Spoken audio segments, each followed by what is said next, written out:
Again, good morning sa lahat. Let's bow our heads in prayer. Lord, we honor you today and we worship you, O God, for who you are in our lives. Truly, Lord, you are our portion, O God. Thank you, Lord, for this privilege that we have in Christ Jesus to call you our Father. And that, Lord, we could freely come to you without hindrance through the blood of your Son, Jesus Christ. And Lord, we could hear you speak to us through your words by the power of the Holy Spirit. We thank you, Father, for this wonderful privilege that you call us your children. And as your children, Lord, we are here to give you praise and to honor you in our lives. May you speak to us through this verse and guide us through this chapter, Lord God, through this passage. I pray this in Jesus' name. Amen. So, yung title ng message natin is Unity that attracts. Okay. So, iba yung nakasulat sa title ko sa ano ko. So, John 15 is known as the High Priest Prayer. Marami pa dito sa harap. Huwag kayo mahiya. Upo kayo dito sa harap. Hindi ko naman kayo kakagatin. No? We have enough space here at front. So, pwede ko rin kayong pag-pray na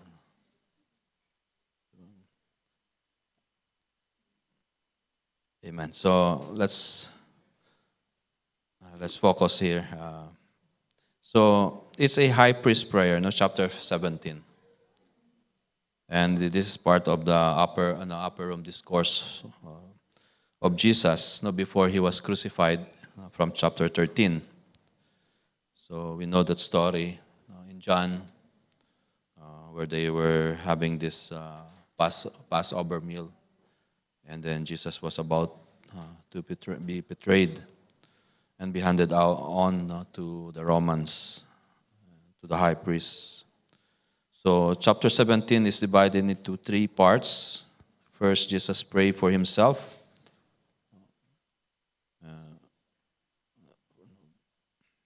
From as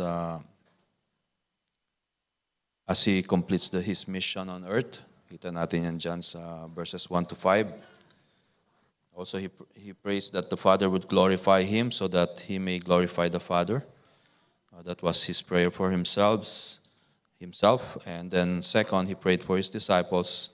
From verse 6 to 19, he intercedes for his disciples who remain in the world. He asked for their preservation in unity, joy, and protection from the evil one. We could read that there.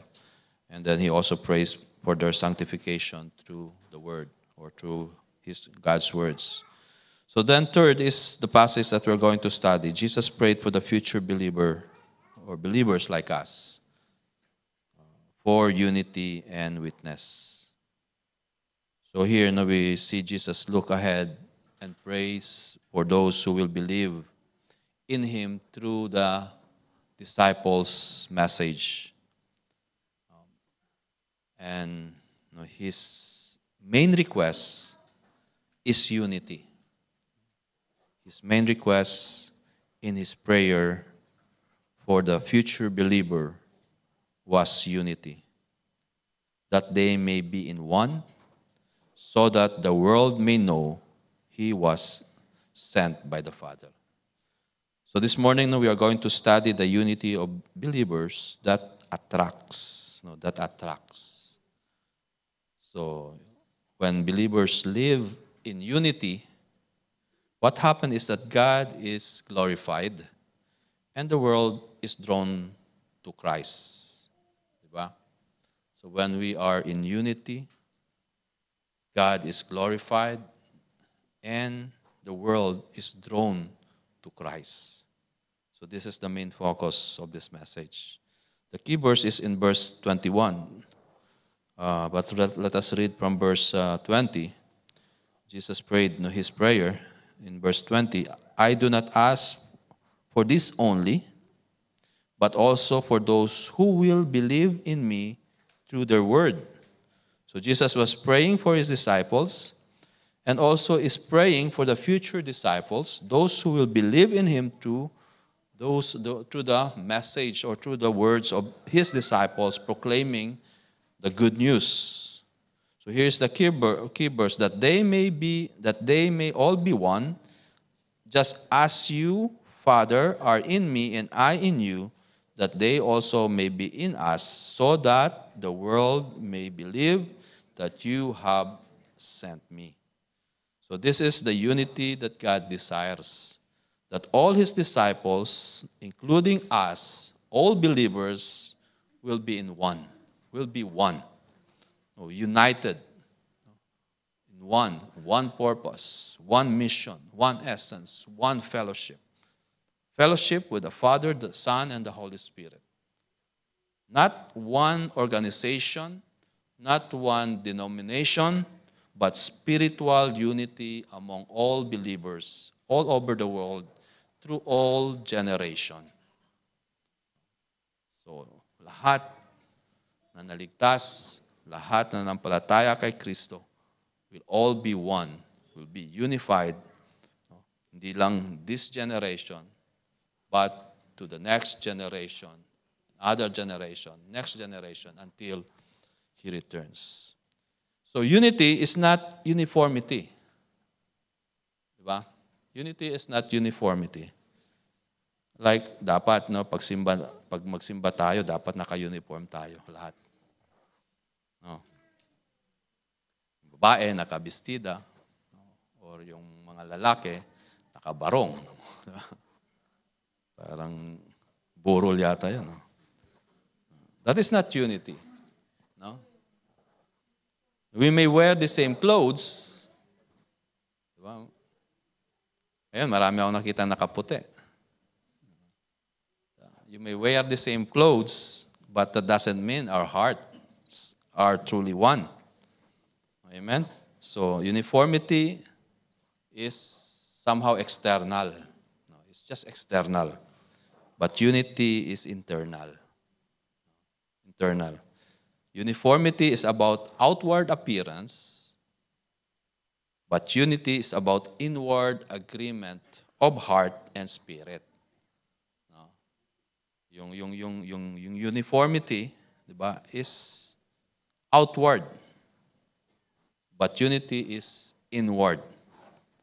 The agreement of the heart, agreement of spirit. Like kahapon ba yun, or isang araw, nag-send si Brother Gilbert sa akin ng message para sa uniform ng magnification. Bago na silang uniform. Yung design. Na maganda, di ba? Pag naka-uniform ka.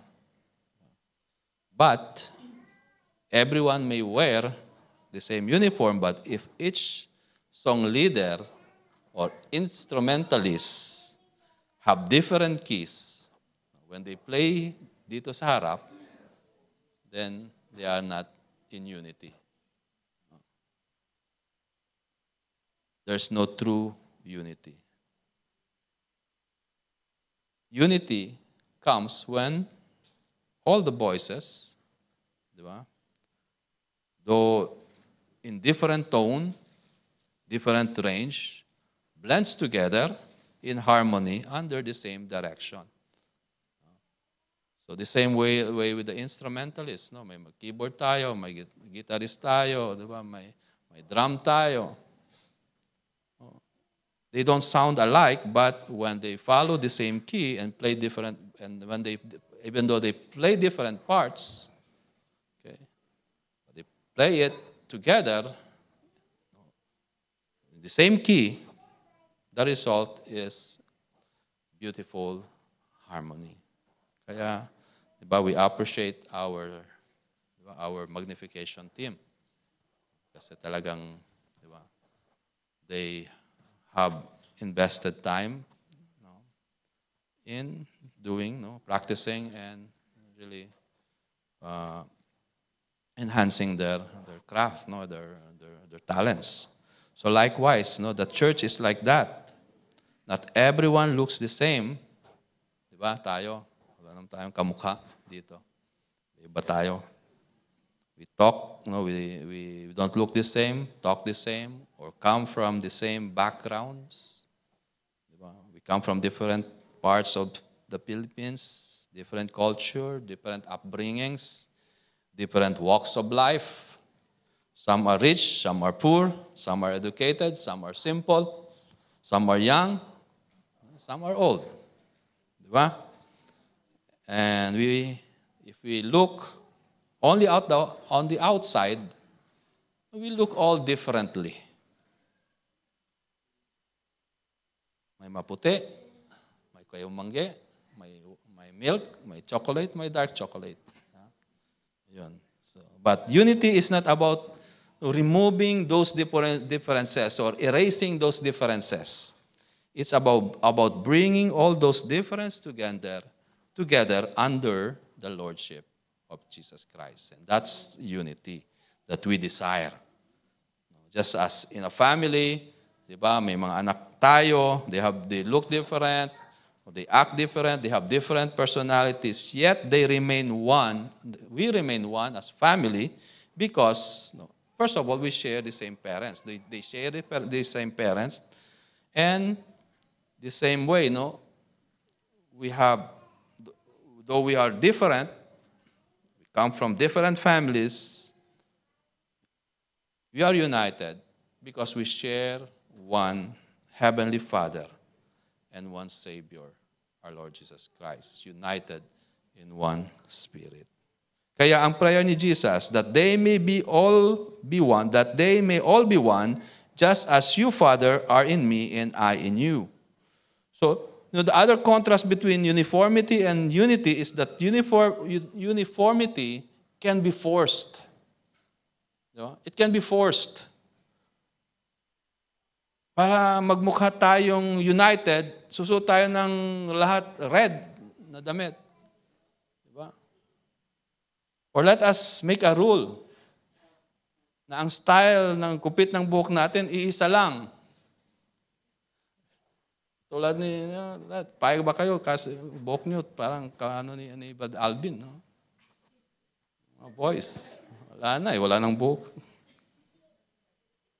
Diba sa North Korea, may mandate sila na dapat ang buhok nila ay dapat isang gupit lang. Walang hairstylist doon. I mean, yung hairstylist doon parang, diba, simple lang yung trabaho, or diba, hindi na siya kailangan mag-art kasi alam niya na, expert na siya sa isang gupit lang, yung gupit ni Kim Jong-un. Yun lang yung pwede, yun lang yung acceptable. Pag iba yung gupit mo, firing squad ang labas mo, di ba? Ipa-firing squad ka. Gusto nyo ng ganon? Di ba? Hindi siya, uniformity is not forced. But it is spirit-led.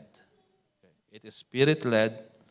Only the Holy Spirit can make people love one another, can unite us. Only the Holy Spirit help us to forgive one another and walk together in Christ.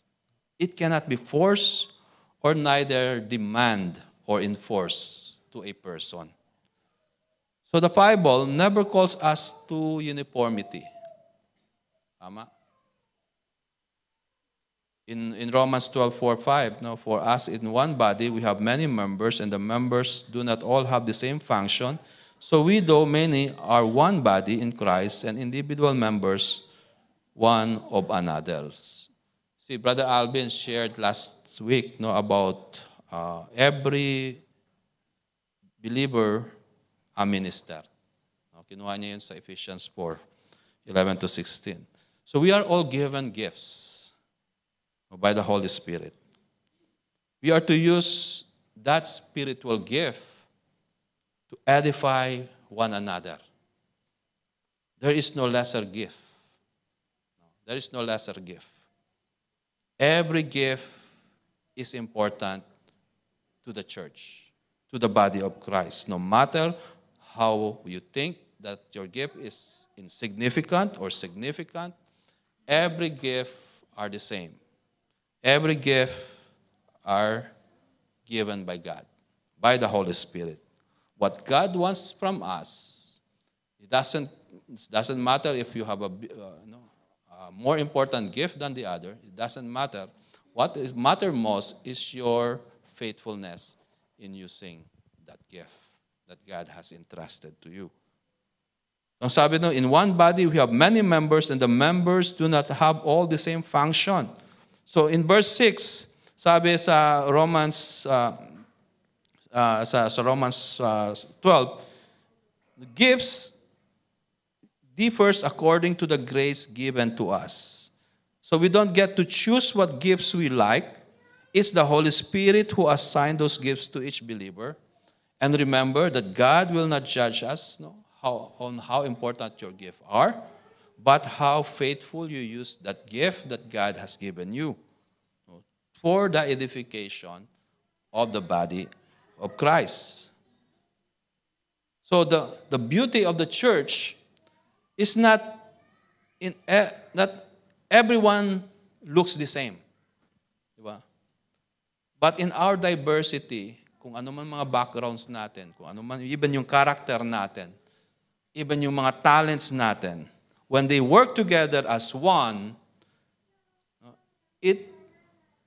it glorifies God. Okay? It becomes a witness to the world. Amen? And that is exemplified here in the church. Diba? God, you allow God to use you. We allow God to use us. And we are edifying one another. And nung Friday, magkasama kami ni Brother Alvin at papunta kami ng Rock at nagkwentuhan kami. And sabi ko nga, sa church natin, parang walang gustong maging leader sa church na to. Diba? Lahat. Pero, lahat naman ay nagtatrabaho. Lahat naman ay nagko-cooperate. Lahat naman ay gumagalaw. Lahat naman ay nagko-contribute. And I would say that is a great blessing sa church. Diba? Parang walang gustong tumayo dito at diba? Walang gustong or no one wants a limelight dito. No? We just want to serve. We just want to worship the Lord through our service. So, but let me tell you, leadership is a calling from God. It's a calling from God. If God has called you to be a leader, then you have to obey. Huwag kang pakipot. You have to obey. Because we need leaders in the church. We need leaders in the church. Okay? Umiedad na kami. Nasa half century na kami. Lumampas na. So, we need leaders in the church. We need young leaders in the church. Okay? But we need servant leaders. Hindi yung sabi ni Alvin na bossy leader na nag-uutos lang. But a leader that lead by example. Leader that leads through example. Because though leadership is a calling from God, it is developed through obedience. You have a calling, but that is developed through obedience and through faithfulness. So when God calls someone, He don't put them to work immediately. He forms them. He forms their character, their skills, to test through testing, through trials, through training, and through experiences. Okay? So like David, he was appointed king in his teenage years. But God trained him through all those years as shepherd. He was shepherding a flock. Not people, but sheep. But through those trials, through those testings, he was molded. His character was formed. Ganun din sa atin. Why do we face trials? Why do we face testing? Because you are being trained by God. Developing your character. Because character is really important in a leader. God is more interested in character than in our abilities and gifts in the role of leadership. Because God looks at the heart, not our abilities. So, God may plant a seed in our heart, or He plant a seed on the leader, and maybe He's planting a seed in you, but the seed must grow through discipleship. Kailangan through discipleship. Nagbabago, God is molding your character through discipleship and through service. Hindi ka na magsaserve, then hindi ka talaga din pwede mag-leader. Kaya this church welcomes you. Pero, you have to undergo training. Not just training in this church, but undergo training from God. Kung gusto nyo sa magnification team, di ba? 3 months, 6 months. Okay. Magjo-join sa practice. So, it's the test, whether you really want to be part of that ministry or gusto mo lang tumayo kaagad sa harap. It's important. Unity is not man-made, but spirit-led. It is produced by the Holy Spirit, binding us into one family. In Ephesians 4:3-6, eager to maintain the unity of the Spirit in the bond of peace, there is one body, one Spirit, just as you are called to be one to the one hope that belongs to your call, one Lord, one faith, one baptism, one God and Father of all, who is over all and through all and in all. Notice the word maintained dito, sabi ni Paul. Eager to maintain.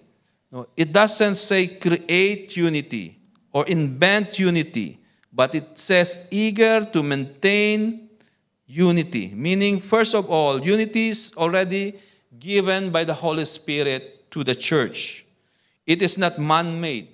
Our job as believers is to maintain, to guard, to preserve unity, to live out unity among us, in our church. How? The question is how. There are many ways. Sabi, guard yourself against pride. Example.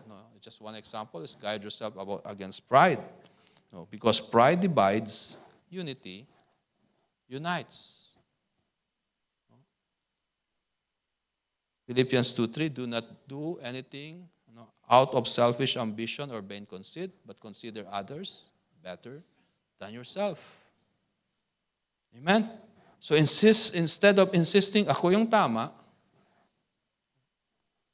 be willing to listen and yield for the sake of love sa brother or sa sister. Kasi may mga tao talaga, they don't just care what they say. Okay? They don't just care about your feeling. Basta masabi nila yung gusto nilang masabi. No? Masaktan ka man nasaktan, naging totoo lang sila. Diba? And what's the result? Diba? Saktan ka, patawarin mo na lang siya. Diba? Kahit natamaan yung pride mo, because pride divides. Pride divides. Humility unites. So anong mas importante? Pride o relasyon mo sa kapwa at sa Diyos? Colossians 3:13, bear with each other. Kaya nga, bear with each other. And forgive one another. If someone offends you, don't create gossip. Instead, forgive and reconcile quickly.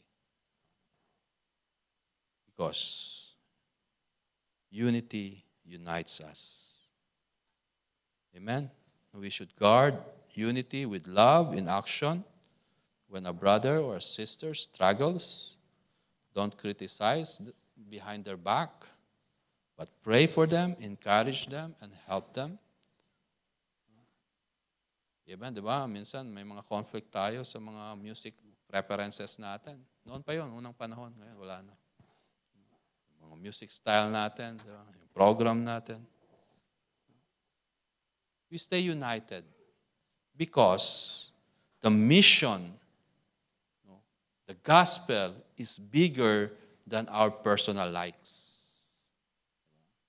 Kung gusto niyo ako pipili ng kanta, walang pwedeng yung mga magnification, di ba? Wala na lang yatang maiwan, si Ate Alma na lang maiwan. Di ba? Kung ako pipili ng gusto kong kantahin. No. Our mission is bigger than our personal likes. That is how we maintain the bond of peace in the church.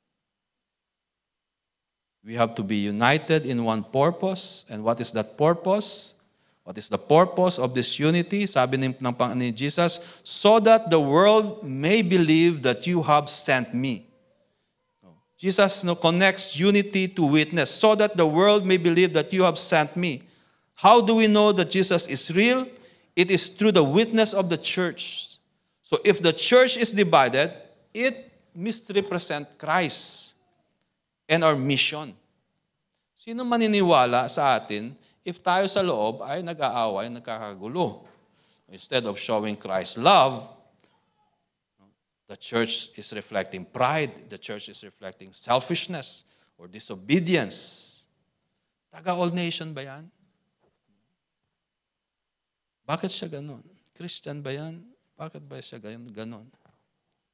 If we cannot love each other, how can we say we love God? Instead of working together to reach the lost, minsan, if we fight over power or personalities or preferences, so wala nang time si pastor mag-evangelize, magpunta sa mission. Dahil busy na siya sa pagsosolve ng problema sa loob ng church. Pero wala sa all nation yan. But when the church is united in purpose, in reaching out for the lost, the gospel becomes more powerful and effective. See? Pag tayo ay united in reaching out for the lost, the gospel becomes more powerful and effective. The church has a powerful message to preach. We have this powerful message to preach. We preach the love of God, the grace of God, the forgiveness of sin, eternal life. But the message of the gospel will only become tangible and attractive when the church is the one. When the church is showing, when the church is the one showing or demonstrating it, showing our love for one another, our love for the lost. Gusto ko sa church na yan kasi, di ba, nagmamahalan sila. Di ba? Gusto ko sa church na yan dahil, di ba, matulungin. Gusto ko sa church na yan dahil, di ba, they are united. Okay? Hindi lang dahil meron laging pagkain. Gusto ko sa church na yan dahil they love. They love each other.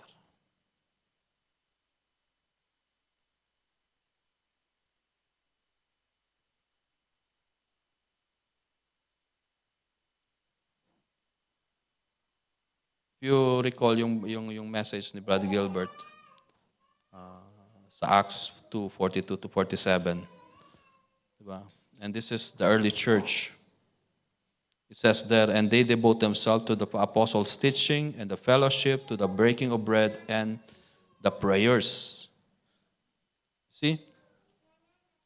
No, hindi sila busy sa chismisan, kung ano-ano man, mga program nila na basketball, in the name of evangelism. They devote themselves in the apostles' teaching, the fellowship, and of course, di ba, syempre may kainan yan. At sa atin, may kodakan. Sabi no, and came upon every soul, and many wonders and signs were being done through the apostles.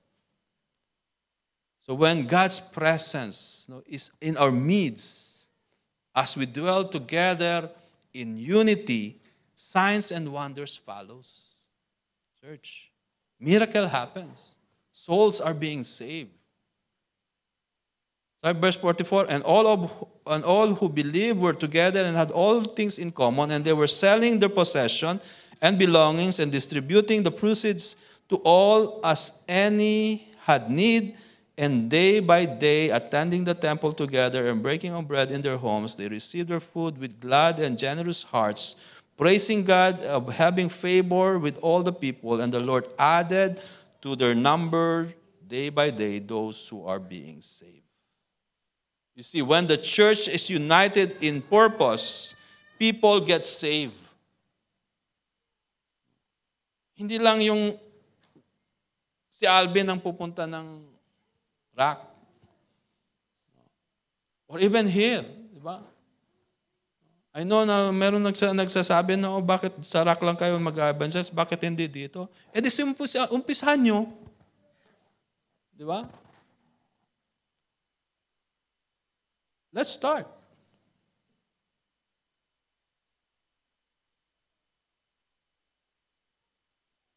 In verse 22, ang sabi sa ating text, the glory that you have given me, I have given to you. Okay. So Jesus has given us His glory. No, not His intrinsic glory, but His glory. Not His... That they, sabi niya, may be one even as we are one. When the believers are united, you see God's glory manifest among the people. Ano ba yung glory ni God? What does it represents? See, God's glory is a manifestation of His nearness, His closeness, His proximity. We can really feel God's presence when we are united together. So when Moses finished building the tabernacle, God's glory came down in the tent of meeting. And it went with them through their journey in the wilderness. Even so, that's the church is united in Christ. His glory is with us in His church. His presence, His power shines in the church. Through the church, His presence is with us. There is peace, there is joy, there is freedom. When the church is truly united In Psalms 133, 1 to 3, it's a wonderful passage referring to unity. How good and pleasant it is when brothers dwell together. It is like the precious oil on the beer running down on the precious oil on the head, running down on the beard of the beard of Moses, Aaron, running down on the collar of his robe. It is like the dew of Hermon, which flows on the mountain of Zion. For there the Lord has commanded his blessing, life forevermore. What the psalmist is saying, unity comes from above, first of all. No. Sabi, like a precious oil on the head running down to the beard, from above. Verse 3, no, it is like a dew of Hermon, which falls on the mountain of Zion. From above, dew of Hermon. That is how the psalmist describes unity. It comes from above. It is good and pleasant. It is delightful to see. It is pleasing to God to see His people dwell in unity. Sabi pa, He commands His blessing forevermore. So God blesses His people when they dwell in unity. No, in contrast with division and disunity, which causes bitterness, anger, and destruction, unity brings blessing and life forevermore to the church, to His people. Where there is unity, the Spirit flows freely in the church, empowering our ministry and our service.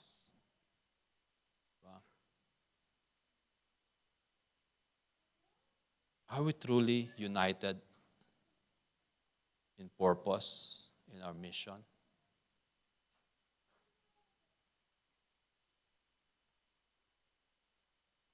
Sabi ng psalmist,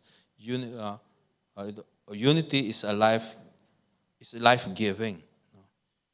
According to the psalmist, it is like the dew of Hermon, which flows to the mountain of Zion. The dew of Hermon is a life-sustaining water to the dry land. Okay, the highest peak. Doon nang gagaling yung tubig ng Israel. Or dry, it is refreshing to the thirsty soul. It sustains life to the church and also making us fruitful. So church, unity is not optional. Amen? Unity is not an option. Sorry. Unity is not an option. The theme of our sermon series is God designed for a healthy church. Healthy ba tayo? Hindi lang physical. Healthy ba tayo spiritual? Are we healthy spiritually? Unity is not an option. It is a command in Scripture. 1 Corinthians 1:10, I appeal to you, brothers, by the name of our Lord Jesus Christ, that all of you agree. Okay? All of you agree. And that there be no division among you, but that you be united in the same mind and in the same judgment. You see here in this passage, Jesus prayed, or He prayed 4 times for unity or for oneness of the believer in chapter 17. In verse 11, Jesus prays for oneness as protection while He departs. In verse 11, and I am no longer in the world, but they are in the world. I am coming to you, Holy Father. Keep me in your name, which you have given me, that they may be one, even as we are one. See? Jesus again prayed in verse 21, oneness as a witness to the world, which is the passage that we are studying. In verse 22, oneness rooted in Christ's glory or shared glory. And in verse 23, oneness perfected, revealing God's love. See? Jesus knew that this will be a big issue in the church. Unity. This will be the greatest challenge for the church to remain in unity. Just imagine, the early church, isa lang naman yung tinuturo, denomination, isa lang siguro, the early church. Ilang denomination na ngayon meron ang buong mundo? Diba? That's the greatest challenge. May gustong solemn, may gustong maingay, may gustong may drums, may gustong wala. Diba? That's the greatest challenge in the church. And he knew that. And that was his prayer. That his church, his true body, his true church will remain in unity. So even though we are in new creation in Christ Jesus, diba? Binago na tayo ng Panginoon, we still wrestle with sin. We still wrestle with our sin nature, which causes conflicts, which causes disagreement, which causes division within the body of Christ. That is why Jesus prayed for our unity. Because he knew our biggest challenge would not be persecution, or persecution from outside, but from within ourselves, within the division within us. So the question I leave with you is this: is Jesus' prayer being answered in our context today? Yung prayer ba ni Jesus ay tinugon? Is it answered? Answered prayer ba siya sa buhay mo? Are you eager to maintain unity within the body of Christ? Answered prayer ba siya? And the answer here is yes and not yet. The answer is yes and not yet. Spiritually, we are united in Christ. We are united in one body. We are united in, we have one Father, one Spirit, one baptism, one Savior. We are united. We are united in Christ Jesus. He is our Savior, our Lord, our King. But unity is not automatic. It should be maintained. It should be worked out in real life because we still wrestle with our pride, with our sinful nature, with our sinful motives, and even doctrinal issues. But look at the prayer of Jesus in verse 24. Father, I desire that they also whom you have given me may be with me, whether I am, to see my glory that you have given me because you loved me before the foundation of the world. So his desire that they also whom you have given me, may be with me where I am, to see my glory that you have given me because you loved me before the foundation of the world. One day, the perfect unity Jesus prayed for will be fully realized in heaven when the church is gathered in eternity, standing before the throne of God. Sana nakasama ka dyan. Diba? Amen? So let's pray. Father, we thank you, O God, for your words. Thank you for reminding us, Lord, to maintain or eagerly maintain unity